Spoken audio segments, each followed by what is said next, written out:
Pria ini menggunakan lensa kontak setiap hari untuk berpura-pura seperti orang buta. Sebagai pianis, ia sering didatangi orang kaya di rumahnya. Kebanyakan orang tidak akan waspada terhadap orang buta, sehingga dia sering melihat banyak gambar yang sulit untuk dijelaskan. Tapi kali ini dia lebih suka tidak melihat, karena dia tiba-tiba menemukan mayat di lantai kamar sekarang. Mengenang saat ia memasuki rumah kaya ini, istri tuan rumah mencoba mencegahnya masuk, tapi dia mengambilnya.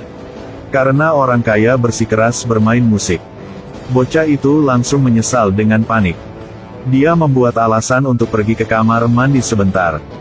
Setelah pergi ke kamar mandi, dia tidak memanggil polisi atau berdoa kepada Tuhan, tetapi terus berpura-pura buta. Ternyata ada seorang pria di kamar mandi dengan pistol. Setelah kembali dia memainkan piano. Melihat mereka memasukkan mayat ke dalam koper, dia tahu ini akan menjadi kasus pembunuhan cinta. Untuk menyembunyikan mata orang lain, wanita itu mengeluarkan rekaman suaminya, ingin menunjukkan kepada orang buta bahwa suaminya masih hidup. Saat ini, pria itu telah memakai pakaian tuan rumah. Wanita ini tak ragu akan tipu buta, jadi ia langsung bebaskannya. Di jalan, Akas ragu-ragu lama. Akhirnya, ia memutus melaporkan kasus itu dengan polisi. Tapi yang ia tak duga, kepala polisi adalah pria tadi. Kepala polisi menatapnya. Jadi ia harus bilang kucingnya dibunuh. Si kepala polisi mengira. Ia langsung ke rumah Akas. Coba membuktikan ia sedang tipu buta. Aksa sangat bingung. Dia dengan cepat menyembunyikan lensa kontaknya. Si polisi mengambil koran dan tanya Akas apa ia sering membaca koran. Akas bilang ia pakai itu untuk mengambil kotoran kucing. Si polisi masih mengira. Ia mau tes Aksa sekali lagi. Aksa coba tenang. Mungkin ia telah sukses menipu polisi. Hari kemudian, mayat tuan rumah ditemukan di tepi sungai. Istrinya berbohong bahwa suaminya telah keluar dengan 10 juta. Jadi semua orang pikir inilah kasus rampok. Polisi mengambil jam tangan tuan rumah, membuang ke WC. Orang ketamakan ini menjadi orang yang bersalah. Aksa takut nyawanya terancam, jadi dia memberikan pernyataan palsu di kantor polisi. Ia pikir hal ini telah berakhir. Tanpa diduga, satu kasus pembunuhan sedang tunggunya. Dalam upacara pemakaman tuan rumah, ia diundang main piano. Seorang wanita tua di sebelah rumah ini. Ia bilang dengan polisi, "Aku lihat seorang pria ke rumah ini. Selain tuan rumah dan Aksa." Polisi mau tanya si istri, tapi pertanyaannya kosong banget. Putri tuan rumah, lihat Aksa. Ia mau Aksa mengajarnya cara main lagu tentang ayah. Lagu favorit. Aksa langsung setuju. Hari kemudian, ia baru datang rumah kaya. Ia lihat agenda luar biasa. Wanita ini mendorong wanita tua dari lantai 10. Seorang pria menyaksikan perilakunya. Tapi ia tak panik. Karena pria ini buta. Tapi yang ia tak tahu, pria ini hanya tipu buta aja. 2 hari yang lalu, ia melihat wanita ini membunuh suami. Saat ini, ia harus terus tipu buta untuk bisa hidup. Kalau tak, ia akan dibunuh. Tapi wanita itu tak bisa tenang. Hari ini itu, ia ke rumah Aksa untuk tes. Saat Aksa membuat kopi, untunglah, Aksa berani. Jadi ia tak rasa takut. Lalu Sinha di depan Aksa. Tuangkan anggur ke dalam kopi. Akas tak mau minum. Ia tipu jatuh. Sinha pakai senjata untuk merancamnya. Aksa harus bilang kebenaran. Ia bilang ialah pianis. Tipu buta untuk meningkat nilainya. Ia akan tak mencela. Sinha sedikit terharu saat mendengar Aksa mengatakannya. Saat Aksa pikir ia telah sukses, ia segera merasa pusing. Ternyata Sinha telah memberikannya kue beracun. Sebelum masuk rumah, wanita ini harus bunuh semua orang yang ia mengira. Saat ini, pacar Aksa mencarinya. Baru saja masuk rumah, ia lihat Sinha dengan pakaian tak sopan. Aksa sedang di tempat tidur. Aksah menjadi jomblo. Memang, ia masih belum mati. Ia hanya benar-benar buta. Karena Sinha pikir, kalau Aksah buta, semua orang akan tak percaya yang ia telah lihat. Tapi polisi tak pikir gitu. Ialah otak Sinha. Ia yakin mau membunuh Aksah. Jadi ia datang rumah Aksah pada larut malam. Ia mau membunuhnya. Kematian depan mata. Aksah mengambil setrika dan melemparkannya ke arah polisi. Sukses lepaskan diri. Dia berlari ke jalan untuk meminta bantuan. Tapi dia tidak sengaja menabrak tiang dan pingsan. Saat ia bangun, seorang dokter telah menyelamatkannya. Dokter bilang matanya bisa disembuhkan. Jangan khawatir. Inilah rumah sakit terbesar. Tapi Aksah rasa tak cocok. Rumah sakit besar tapi hanya ada satu pasien. Satu orang wanita. Terus tanya ia ada orang tua atau gak. Aksah bilang ia tak ada orang kenalan. Wanita ini bisa tega. Tapi Aksah tahu bahwa pada larut malam, wanita ini bahas dengan dokter. Wanita telah antar Aksah ke sini. Si dokter memberikannya 10 juta untuk membeli Aksah. Pria ini siap operasi mata.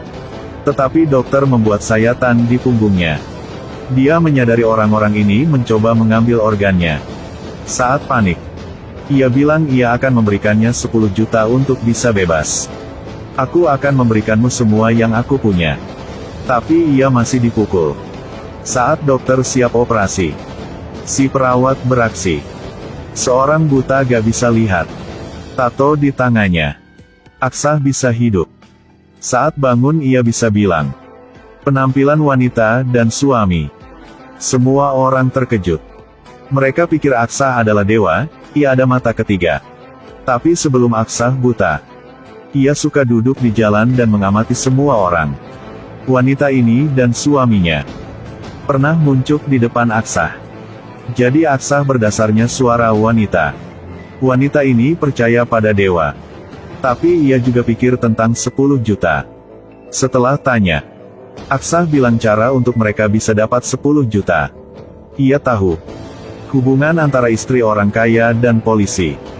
Ia tahu mereka telah membunuh tuan rumah. Selama mereka menculik dan memeras 10 juta. Pertama, Aksah bertemu istri tuan rumah untuk minta uang. Karena matanya telah jadi buta. Sinha pasti tak setuju. Ia khawatir karena Aksah hilang. Saat ini ia muncul di sini, ia hanya mau selesaikan semua. Ia tak tahu Aksah ada rekan. Setelah mengontrol Sinha, mereka paksa ia bilang kebenaran. Mereka juga rekam untuk menjadi bukti. Lalu mereka melepon si polisi. Mereka mau 10 juta untuk rekaman itu. Aksah tak bisa duga bahwa mereka telah mengkhianatinya. Ia terikat. Mereka tak mau bagi uang dengan orang lain. Mereka tidak menyangka hal buruk juga akan terjadi pada mereka. Si polisi datang dengan uang. Dia menggunakan uang untuk mendapatkan perhatian pria. Saat ia tak peduli, si polisi telah membunuhnya. Dia masuk ke lift, mengurus yang lain. Dia bukanlah wanita yang telah lama menunggunya. Tiba-tiba mati lampu. Saat panik, si polisi ada ide. Dia menembakkan pistol ke dinding. Tak disangka, peluru itu mengenainya. Wanita itu membawa suaminya ke rumah sakit. Tapi semua uang itu uang palsu. Ini adalah pembalasan. Sinha dan Aksah sedang coba menyelamatkan dirinya. Mereka kerja sama lepas ikat. Tapi Sinha tiba-tiba marah. Membuat Aksah terkejut. Saat ini, dokter datang. Ia juga dipukul Sinha. Lalu Sinha mau membunuh si dokter. Untunglah Aksah telah membantunya. Keduanya melawan Sinha yang sedang marah. Karena Aksah telah menyelamatkan si dokter. Jadi ia telah bilang dengan Aksah rahasia luar biasa. Pada malam si dokter menculik. Dia mengambil darah Sinha. Ia tahu inilah jenis darah sangat langka. Saat cocok dengan putri seorang kaya di Dubai. Putri Dubai sangat membutuhkan transplantasi hati. Sinha berharga 60 juta. Dokter akan bagi untuk Aksah 10 juta. Anda bisa mengambil kornea matanya. 2 tahun berlalu. Aksah yang ada satu mantan. Aksah tinggal di London. Dia menjadi pianis buta. Setelah bertemu lagi, Aksah berbicara cerita ini. Hari itu dalam mobil, mereka lihat Sinha bangun. Dokter ingin memberinya obat bius, tapi dokter telah dibunuh. Aksah tak tahu apapun.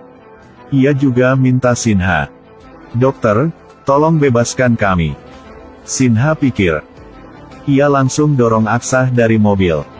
Aku pikir ia telah ganti pikiran. Tapi beberapa menit kemudian, ia kembali. Ia mau membunuh Aksah. Pada saat darurat, seekor kelinci menabrak mobil. Sinha tewas dalam ledakan itu. Aksah bilang. Setelah itu, temannya telah membantu ia ke London. Ia terus hidup. Mantannya tak bisa percaya. Dia bilang dia harus mengambil denyut nadi wanita jahat itu. Jangan minta ia. Tapi apakah ceritanya benar-benar seperti itu? Kamu lihatlah. Pelayan mengambil tongkat, bertanya apakah itu milik Aksah. Aksah segera bilang benar. Kalau hal ini masih belum bisa membuktikan Aksah bohong, ayo kita nonton. Aku tebak. Cerita Aksah bukan benar. Jika Sinha bangun, dia juga diikat. Ia tak bisa membunuh si dokter. Dan, kenapa ia tahu kelinci telah membantunya? Ada juga kelinci di tongkat itu. Yang bisa. Ada juga kelinci di tongkat itu. Ia konstruksi adegan palsu. Ia bohong semua. Apa yang kamu pikir?